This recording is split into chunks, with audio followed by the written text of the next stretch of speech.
Sciences ouvertes et développement durable, enjeux et perspectives. C'est autour de cette thématique que s'est tenue l'importante rencontre dédiée à la science ouverte. Ce colloque visait à promouvoir cette science en Côte d'Ivoire afin de garantir le développement durable et entamer une discussion sur la signification, la portée et les opportunités de la science ouverte entre les décideurs et experts du monde universitaire. La science ouverte est un nouveau concept qui indique clairement une nouvelle manière de faire la science dans un pays. La science ouverte encourage les recherches scientifiques axées sur les besoins des communautés de base.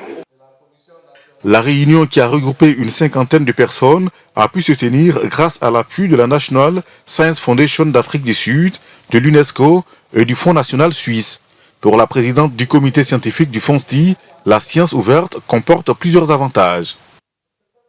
Les résultats auxquels on devait s'attendre, c'est quels sont les mécanismes qu'on doit mettre en œuvre pour que cette science-là soit accessible à tout le monde.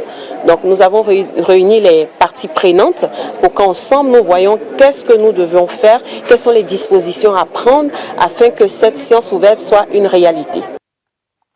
Présent à la rencontre, le représentant du ministre ivoirien de l'Enseignement supérieur et de la Recherche scientifique a précisé que cette tribune est une occasion pour attirer l'attention des autorités sur la mise en place d'une politique pour la vulgarisation de la science ouverte.